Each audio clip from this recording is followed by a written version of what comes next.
pasti ada positif negatif. Negatifnya pasti kayak tadi ngerasain lah, pasti kelasnya jadi rame. Dan negatifnya juga udah hampir pasti yang ngomong itu aja gitu kan. Positifnya menurut saya yang udah jelas itu adalah dia tervalidasi apa yang dia tahu.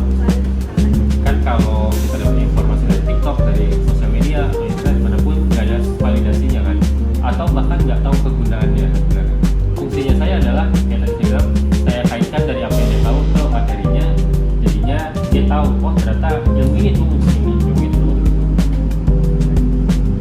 Bagaimana sih ya perilaku siswa itu terhadap metode ini gitu Pak?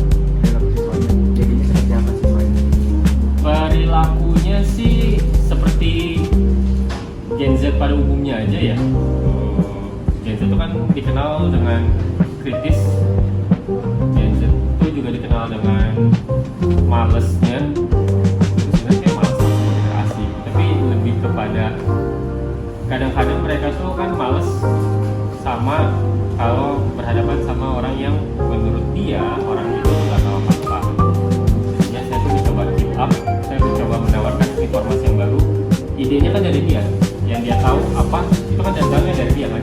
Saya cuma mengkait-kaitkan seperti puzzle aja, itu kan jadi sesuatu yang baru tuh untuk dia. Nah, saya jadinya begitu perilakunya ya kalau ditanya masih ya memang gadget pada umumnya, cuma masih bisa diarahkan aja.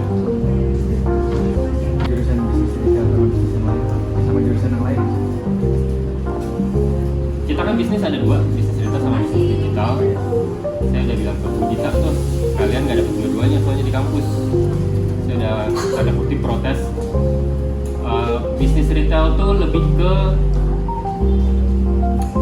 toko retail ataupun swalayan, lebih terasa jual belinya karena berhadapan langsung sama konsumen. Perbedaan paling mendasar aja bahkan bisnis retail dan bisnis retail tuh berhadapan sama konsumen, bisnis digital tidak berhadapan sama konsumen. Tidak berhadapan ini bukan dalam artinya oh berarti kan dia nge-live ketemu konsumennya nggak langsung, nggak gitu. Bisnis digital itu kan lebih kepada kalau misalnya apakah kalian pernah lihat iPhone, ayo beli iPhone, nggak pernah kan, tapi orang berlomba-lomba beli. Nah itu adalah proses digital marketing, proses branding. Dia nggak berhubungan sama konsumen kan, tapi dia memainkan pikiran konsumen supaya orang miskin aja tetap pengen beli gitu kan. Beda sama bisnis retail kasir, SPG, pramuniaga langsung berhadapan sama konsumen, langsung memainkan pikiran konsumen langsung di depan mata. Itu bisnis retail dan bisnis digital. Tentu dengan jurusan lainnya kita di sini ada DKV, perkantoran, akuntansi, sama perfilman. Itu udah beda jauh banget. Karena bisnis kan lebih ke manajemen, DKV lebih ke seni, perfilman juga ke seni, akuntansi lebih ke pembukuannya, balancingnya,